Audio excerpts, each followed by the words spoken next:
Olá, este é o Revista TST, o programa que traz as principais notícias da Justiça do Trabalho. Nesta edição você vai ver: plantões em hospital universitário entram no teto constitucional. O médico havia pedido o pagamento das horas extras que fizeram a remuneração ultrapassar o limite legal. Justiça do Trabalho deve julgar a ação sobre condições de trabalho na Vigilância Sanitária da Bahia. A decisão levou em conta que o caso envolve segurança e saúde dos trabalhadores e trabalhadoras. Presidente do Tribunal Superior do Trabalho participa de audiência pública sobre o reconhecimento de vínculo de emprego entre motoristas e aplicativos de transporte. Tudo isso agora no Revista TST.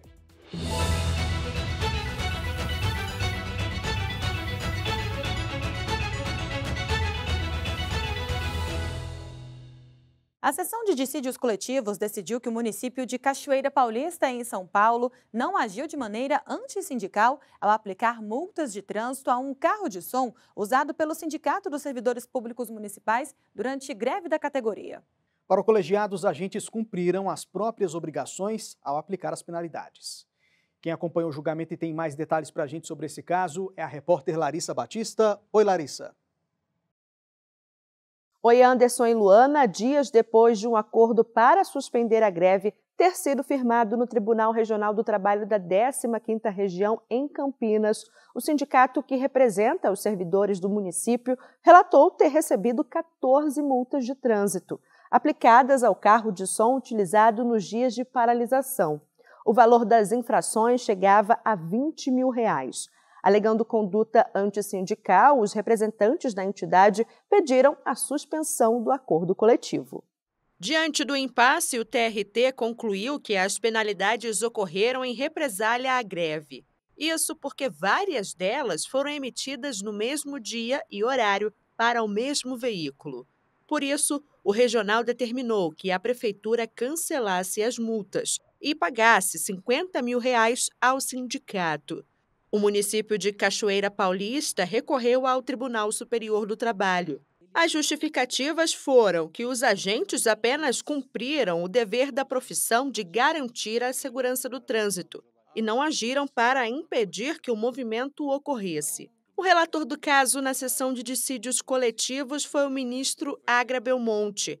Ele concordou com os argumentos de que os guardas atuaram no cumprimento dos deveres funcionais, na qualidade de servidores públicos. Por unanimidade, os ministros da SDC decidiram que a liberdade sindical não pode ser usada como justificativa para infringir outras leis, não cabendo, portanto, a obrigação atribuída ao município de cancelar as multas de trânsito.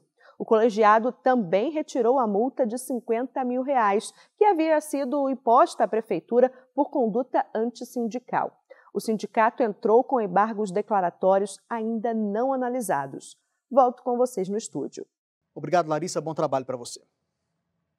E a seção 1 de dissídios individuais acolheu 2 novos incidentes de recursos repetitivos. Os casos envolvem terceirização e pejotização. Com os julgamentos dos IRRs, o TST vai fixar entendimentos vinculantes para dar mais segurança jurídica aos processos trabalhistas que tratam desses temas. Ao acolher os incidentes, os ministros da SDI1 levaram em conta a necessidade de uniformização da jurisprudência do TST, já que os assuntos afetam uma grande quantidade de empregados e empregadas, além de empresas e entidades sindicais. No próximo bloco, industriário com hérnia de disco obtém aumento de indenização. Os ministros consideraram que o trabalho em uma montadora de automóveis contribuiu para a doença que deixou o empregado incapacitado.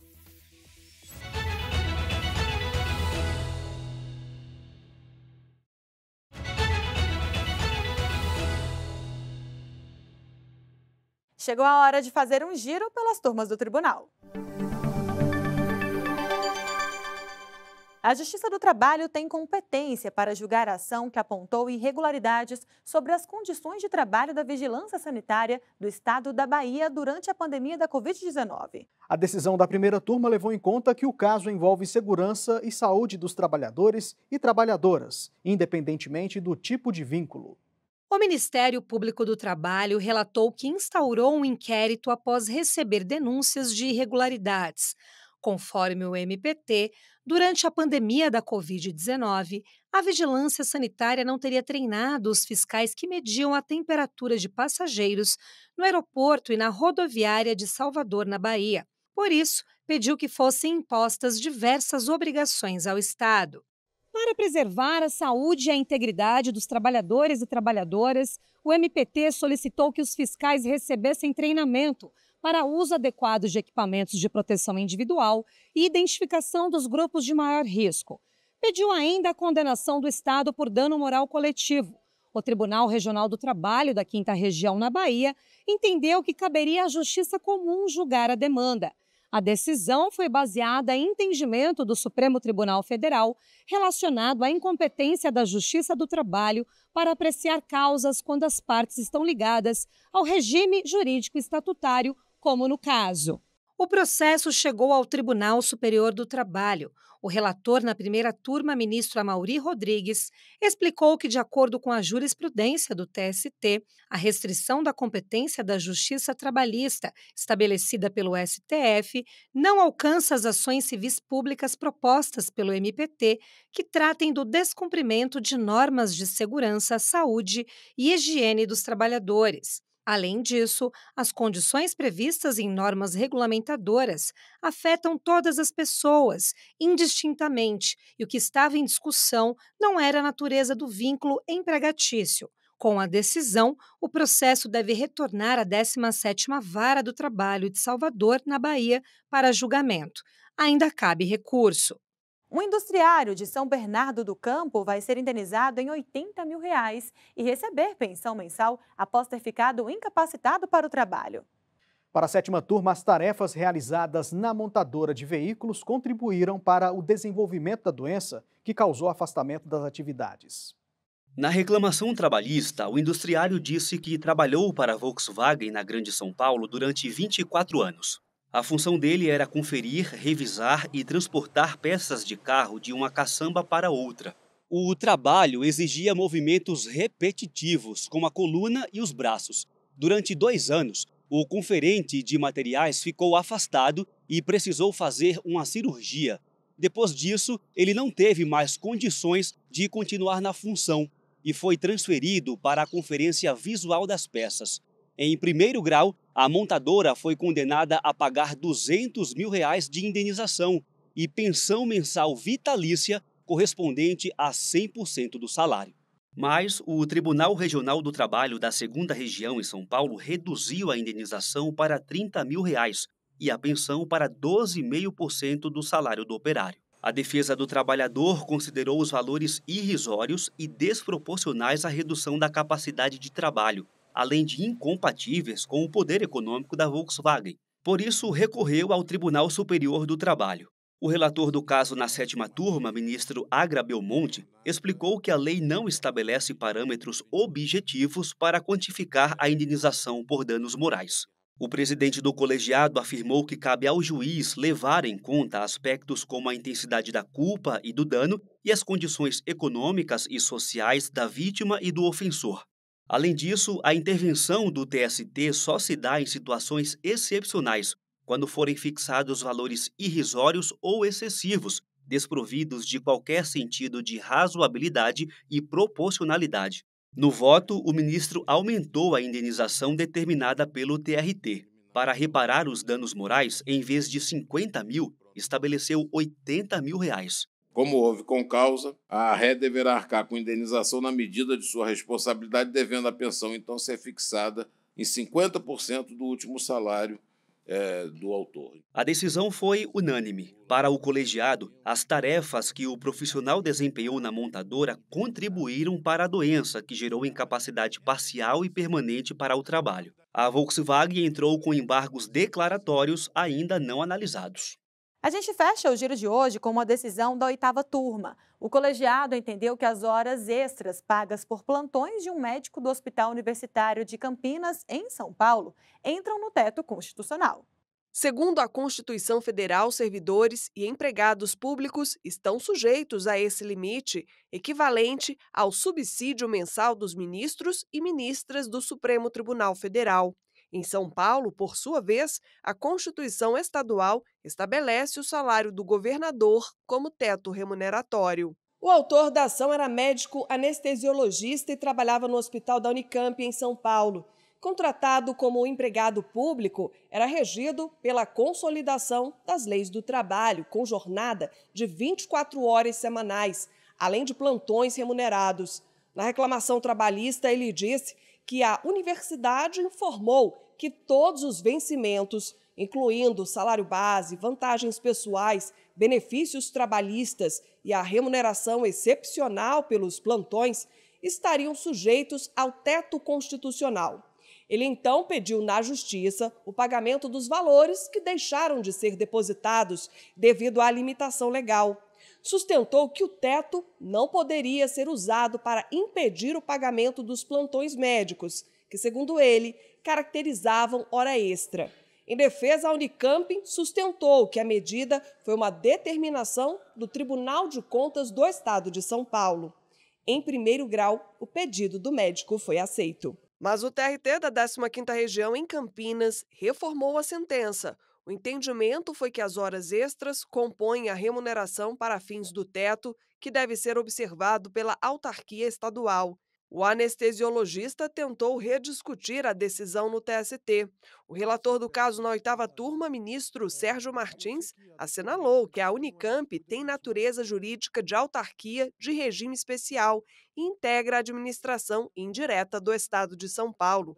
O ministro reforçou que todos os servidores e empregados públicos da administração direta e indireta estão sujeitos ao teto remuneratório. Ainda segundo o ministro, a verba paga em razão dos plantões tem natureza remuneratória e, portanto, deve ser somada aos vencimentos para fins de limitar o teto. A decisão foi unânime. O caso transitou em julgado, ou seja, não cabe mais recurso. Dano moral e responsabilidade objetiva é o tema do mês da Biblioteca Délio Maranhão do TST. A coletânea de material abrange tópicos como morte por Covid-19, acidente de trajeto e dano existencial. O acervo conta com artigos, capítulos de livros e decisões do TST. Para conferir, é só apontar a câmera para o QR Code que está aparecendo aqui na tela. Agora uma pausa rápida e logo mais, uma reportagem especial sobre o direito do trabalho e os direitos humanos. A busca por justiça após a explosão de uma fábrica de fogos na Bahia e casos de trabalho análogo ao escravo evidenciam a conexão entre esses ramos do direito.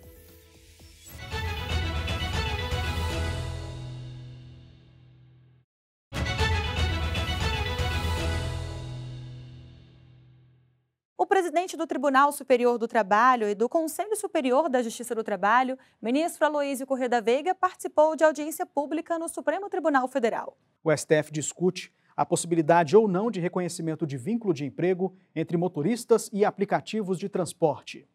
O tema é desafiador e tem provocado uma intensa judicialização, a gerar um conflito na jurisprudência dos tribunais da Justiça do Trabalho no país.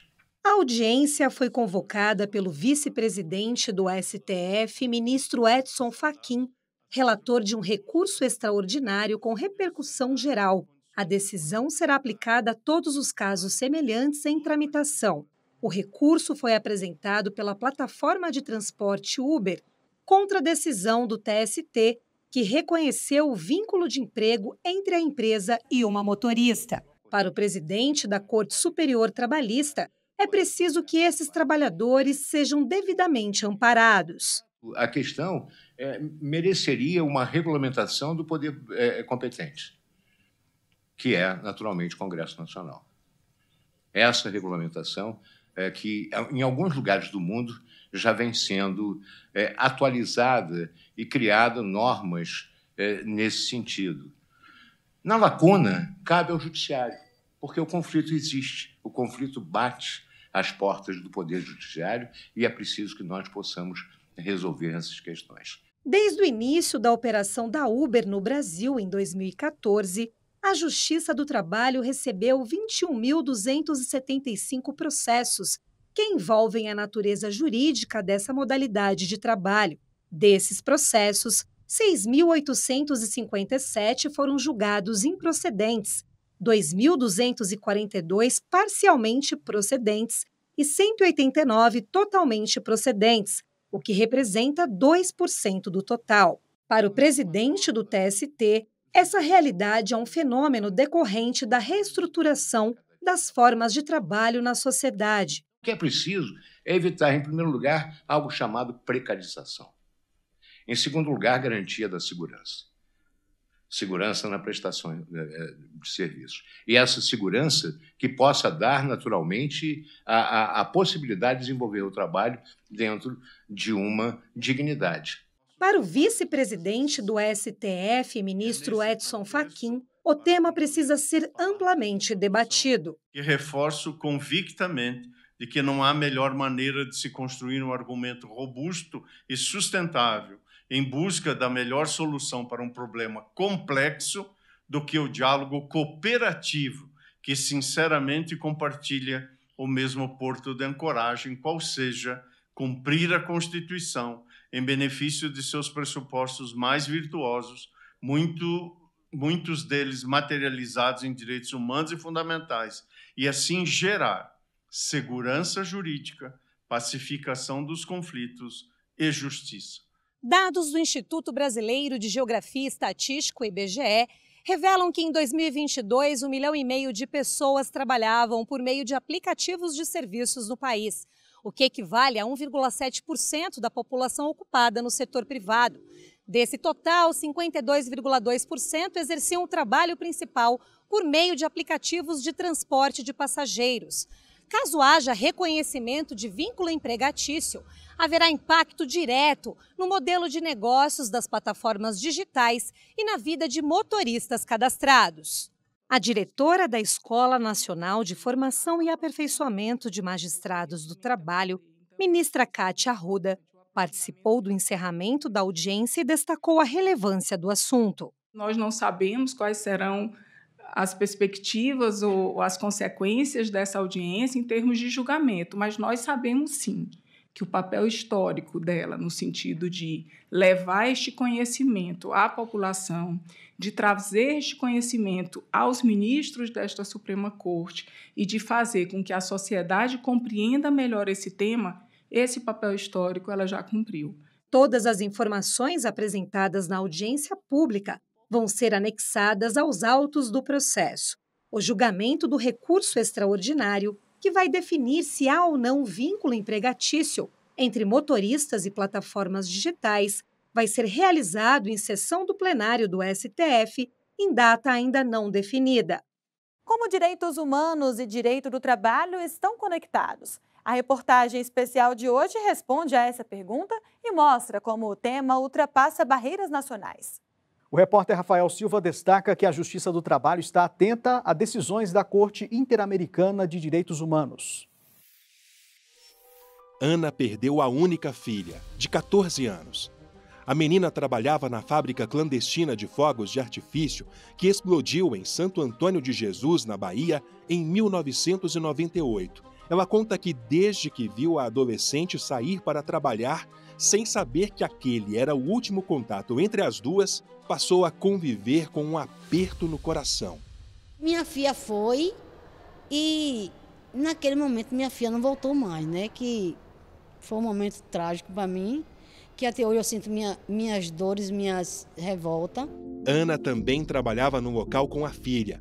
Ela lembra que na época 64 pessoas morreram e 6 ficaram gravemente feridas. Trabalhava mais de 200 pessoas, só que não morreu todo mundo, porque foi um dia de sexta-feira. Porque se fosse terça ou quarta, morria mais de 200 pessoas. Dos 64 mortos, 40 eram mulheres, que trabalhavam na informalidade.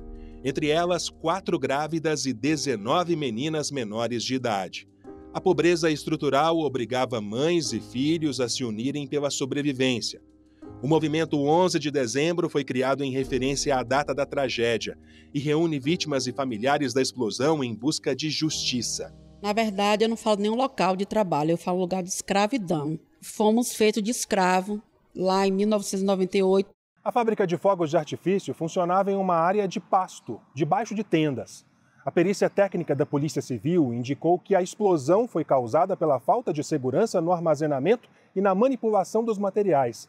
Essa tragédia exemplifica a vulnerabilidade de grande parte de trabalhadores e trabalhadoras. Outro exemplo é o caso da Fazenda Brasil Verde, em Sapucaia, no sul do Pará. Mais de 300 vítimas de trabalho escravo foram identificadas no local entre 1989 e 2002. Uma delas, atualmente com 63 anos, concedeu entrevista ao site do TST. Quando eu saí de lá, eu chorei muito em estar liberto, porque ficar numa vida sofrida, sofrendo, comendo mal, o barraco Red Lona é todo nojento. Histórias diferentes, lutas iguais por justiça. Por omissão das autoridades brasileiras, inclusive na fiscalização, os casos foram parar na Comissão Interamericana de Direitos Humanos e, posteriormente, na Corte Interamericana de Direitos Humanos. Eu nunca esperei por dinheiro. Eu queria que a justiça acontecesse, que eles fossem presos, para a gente mostrar ao nosso país que tem justiça no mundo. E a gente não achou essa justiça aqui. A gente foi buscar justiça em Costa Rica. Essas pessoas, desde quando aconteceu a tragédia lá atrás, não receberam os cuidados que eram para receber, os atendimentos. Então, assim, elas têm adoecido e têm agravado muito rápido. O Brasil foi condenado em 2020 pela Corte Interamericana de Direitos Humanos no caso da fábrica de fogos. O país deveria cumprir 11 obrigações. Entre elas estão a continuidade do processo penal para julgar e punir os responsáveis pela tragédia, o prosseguimento das ações civis de indenização e a conclusão dos processos trabalhistas. Em 2018, a Justiça do Trabalho determinou o pagamento de R$ 1.800.000 em indenizações. O Tribunal Regional do Trabalho da Bahia também passou a desenvolver ações de capacitação para juízes e juízas sob a perspectiva dos direitos humanos e do direito internacional do trabalho. As fiscalizações também foram intensificadas. Na Justiça do Trabalho foi criada uma unidade específica para tratar do tema, a Assessoria de Promoção do Trabalho Decente e dos Direitos Humanos. A ASPRODEC tem a função de monitorar e fiscalizar decisões do Sistema Interamericano de Direitos Humanos, além de outras ações. Nós temos quase 20 projetos hoje vinculados ao Conselho Superior da Justiça do Trabalho que estão voltados a esse combate, né, ao trabalho escravo, ao tráfico de pessoas e proteção ao migrante, projetos que já estão se realizando este ano, 2024, de modo que é importante que o nosso Poder Judiciário esteja engajado nesse processo, preocupado, né, em realizar essas ações que procuram retirar essas pessoas dessa condição de absoluta precariedade econômica que as leva à condição de escravizados. No caso da Fazenda Brasil Verde, a Corte Interamericana de Direitos Humanos declarou em 2016 a responsabilidade do Estado pela situação, que teve de indenizar 128 vítimas de trabalho escravo e herdeiros. Mas como esses casos foram parar fora do país? Devido ao Sistema Interamericano de Proteção dos Direitos Humanos, que se consolidou pela Convenção Americana de Direitos Humanos, popularmente conhecida como Pacto de São José da Costa Rica, de 1969. O documento estabelece 2 órgãos competentes para buscar o cumprimento dos direitos nela previstos: a Comissão Interamericana de Direitos Humanos, fundada em 1959 e que tem competência consultiva, e a Corte Interamericana de Direitos Humanos, com competência jurisdicional, fundada em 1979. Em 10 de dezembro de 1992, o Brasil reconheceu a jurisdição da Corte e, dessa forma, as decisões devem ser cumpridas em território nacional. Depois de esgotados todos os recursos cabíveis na Justiça do Brasil, é possível apresentar uma queixa perante a Comissão Interamericana de Direitos Humanos, que abre um processo na tentativa de identificar se houve violação. Todas as vezes em que você tem uma pessoa física, uma entidade, né, uma ONG provocando a comissão, você tem a possibilidade de a comissão, ali adiante, entender que é o caso de provocar a corte, ela, a comissão, e a partir daí, todas as pessoas que estão envolvidas naquele conflito podem participar. A partir daí, o Estado é notificado e a comissão produz um relatório de admissibilidade. Constatado o descumprimento dos termos previstos na Convenção Americana sobre Direitos Humanos, a comissão emite recomendações. Se não forem cumpridas, o caso pode ser enviado para julgamento pela Corte Internacional de Direitos Humanos. A responsabilidade internacional, ela não recai sobre o empregador ou contra a instituição ou a pessoa que teria violado os direitos humanos. É importante isso, ela recai sempre sobre o Estado. E assim, a busca por reparação diante de violações de direitos humanos também tem o efeito de prevenir outros casos de desrespeito às liberdades das pessoas.